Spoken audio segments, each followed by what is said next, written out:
Hello and welcome everybody. In this video I want to give you some helpful tips for speedruns. I will show special mechanics for team as well as for solo runners. Speedrun records can be found on speedrun.com, a link is in the description below. For each record there are also videos on YouTube, each from the perspective of all participants. There are different categories. Any % bail normal means for example that the time is stopped when bail is killed on normal. In addition, there are differentiations, e.g. in solo mode for the different classes and for players 1, players 8 and players X. The solo speedruns are usually made offline in single player mode and you can adjust the number of players there. Players X means that the player can change the number of players as he likes. Categories for different team sizes in online mode are also available of course, and there are also runs that go all the way to hell or even to the first Hellfire torch. But let's start with some basic things. Especially at the beginning, it's important to get some gold quickly, so it's good to know what's worth taking. In the Den of Evil, you should pay attention to daggers, throwing knives, throwing spears, staffs, wands and throwing elixirs. For trading, speedrunners usually use the classic graphics because so they are a bit faster. To save ways, town portals can be used. The solo player makes a TP at the Den of Evil entrance, runs to the waypoint Cold Plains, into the city and then through his own portal into the den. In Teamplay you can also split up. Sensible team constellations always include a sorceress because she can teleport at the end of Act 2. This obviously makes many things faster and easier. For a speedrun it is important to know the map structures well. With most randomly generated maps you can already recognize at the entrance how the exit and other patterns have to look like. For this I warmly recommend my Pathfinding series, which is linked in the description. Very important is the last part. If you understand it, you will quickly find the way even in difficult maps. For a speedrun, it makes sense to have a game routine to stick to. At the end of the video, I will give some examples for solo as well as for team play. There are certain skill tree builds for all classes. These builds can be understood in principle if you study them a bit. It's always the same scheme. A certain skill that distinguishes the build is brought to maximum damage. For this, you have to know if it's more useful to bring up the skill itself or the synergies first. In addition, important 1-point skills are unlocked of course. Here you have to know which ones you need for the speedrun and which ones you don't. With some builds it can also be useful to reskill at a certain time in between. This usually changes the main skill. A concrete example of a build where everything mentioned occurs. A possible druid routine is to put all points into Poison Creeper at the beginning. It has no synergies, so here it's easy. Shortly before Andariel, you change to Fire. Here you increase Fissure as high as possible and put remaining points into Firestorm. In addition, Oak Sage is unlocked. It not only donates life, but can also distract monsters and tank them. It does not have much life, but you can recast it again and again. If you run to Hell, you can reskill to Tornado Hurricane towards the end of Nightmare. Now to the game routines. In the solo routine, it can depend on the map where you gain levels, but basically you first get the first waypoint and then clear the Den of Evil.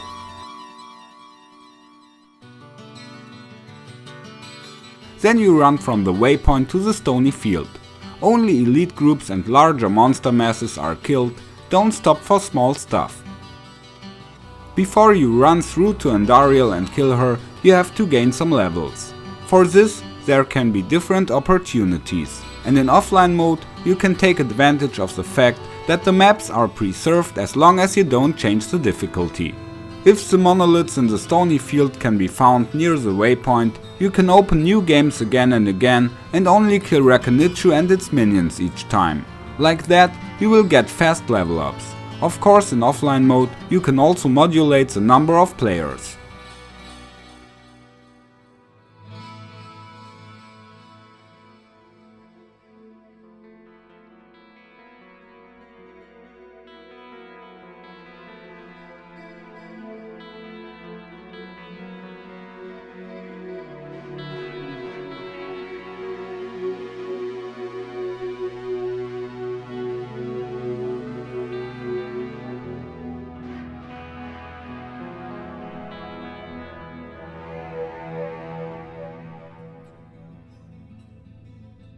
A similar opportunity can be found at the Inifus tree or at the tower in the Black Marsh. For some classes like the Sorceress, it's worthwhile to run the tower at least once or even 2 to 3 times. If the Countress drops Tal and Ed, it helps immensely. The Runeward stealth increases running speed and cast rate. But you don't have to waste too much time. After all, this is a speedrun, and on the way to Andariel you also get XP. So you have to find the right dose. If you get to the monastery with level 8 to 10 and about 10 to 12 at the cathedral, you are quite fine. At about level 12 to 14 you will kill Andariel. With many builds you could manage to defeat her sooner, for example at level 10, but then the fight against her usually takes longer and you have to level up even more in Act 2. But you don't get good XP there, because the desert areas start at level 15. It's fine if the areas are 2 to 3 levels above you, but at 5 level difference there are already deductions. That's why I think level 12 to 14 for the Endy kill is a pretty good guideline. In Act 2 and 3, only the quests that are necessary to progress are solved, just like in a rush. Here you can use TPs, waypoints and restarts again. You should get enough XP while running. In case of doubt, you can take a few false tombs at the end of Act 2 before you finish off Duriel. Here you should be level 20 plus yet. In Act 4 you can kill Isual, but if you only run through normal, it is not necessary. It's the same with Anya and the barbarians in Act 5.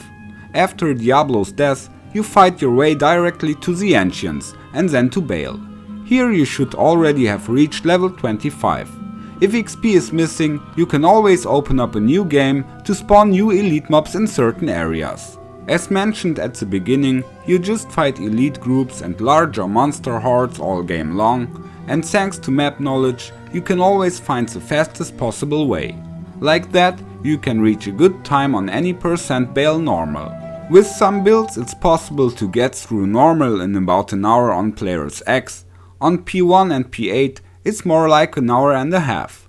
The adjustable player count makes a lot of difference. You can turn it up for leveling and turn it down again for boss fights. The Sorceress is the fastest of course, thanks to teleport.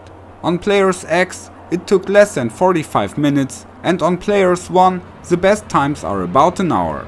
As a rule, the first 2 acts take most of the time. You can plan about 20 to 30 minutes each, depending on the mode. The last 3 acts together will take the same amount of time if you don't get into serious problems. If you are going to run through to hell, you can take along quests like Isual and Anya and level up a bit in Chaos and Baal runs before continuing in Nightmare. Now an example of a possible team routine. In a team speedrun there is always a sorceress and all the team has to support her. Items with faster cast, life, mana and resistances, and pots of course whenever she needs.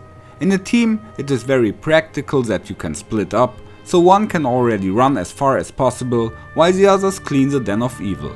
Only for the last monsters the runner comes down. As a runner you can use a druid or paladin. With poison creeper or holy fire you can kill everything in passing. Until reaching the Black March you can run together. The group can scatter a bit to find the way quickly. The runner then can continue alone. In the multiplayer game he gets enough experience, especially from the elite packs. Depending on how many players are running, teams can be formed. So one can run the tower, another one the pit or the hole. Here you also concentrate on elite groups. If you have done the Cain quest on the way, you could also do Tristram.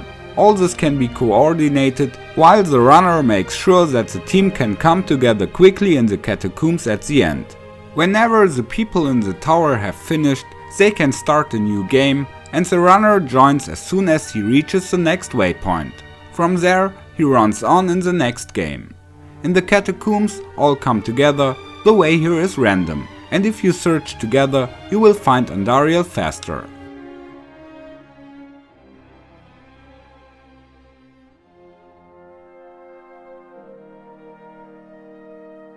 After her death, continue in Act 2.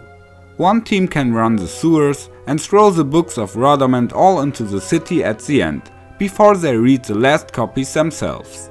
The other group runs through the desert and into the halls of the dead to get the cube. The runner runs through to the Valley of Snakes. If he finds the Maggot Lair or the Far Oasis waypoint, he makes a TP there for the others. He himself goes to get the amulet. The runner can also be accompanied. In a full game, you could split up into 4 teams. 2 people each go to Rhodamant, the cube, the staff and the amulet. But you could also leave the Maggot Lair to the end. If the sorceress gets good XP, she will be at level 18 soon and can port to the staff while the others are looking for the tomb. Before you will have to pass the Arcane Sanctuary. Here it is of course practical if the teams explore each direction simultaneously. Duriel and all the other bosses should always fall down quickly in a team run. It is important that the sorceress uses her static field.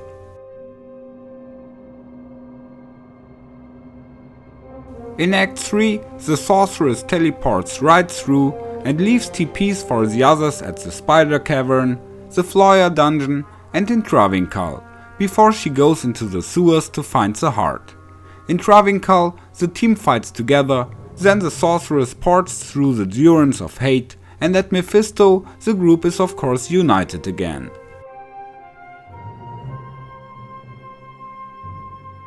In Act 4, the sorceress also teleports and leaves the TP at Isual. While the others kill Isual, she goes on to Diablo. She will get the quest reward anyway. After Diablo has been defeated together, Act 5 begins. In a normal run, you can directly go to the Ancients and then to Baal. So Act 4 and 5 can be done extremely fast. If you run to Hell, it makes sense to save Anya and the Barbarians. The routines can look differently depending on team size and constellation. It is important that you have a strategy and coordinate the run. Communication is of course also important, so that arising problems can be solved quickly. I hope I could give you a few insights into the basics of speedrunning in Diablo 2. For today I say goodbye, have a nice ladder start, take care and may the loot be with you.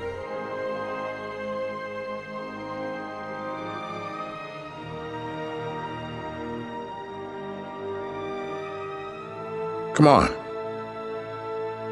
Follow me.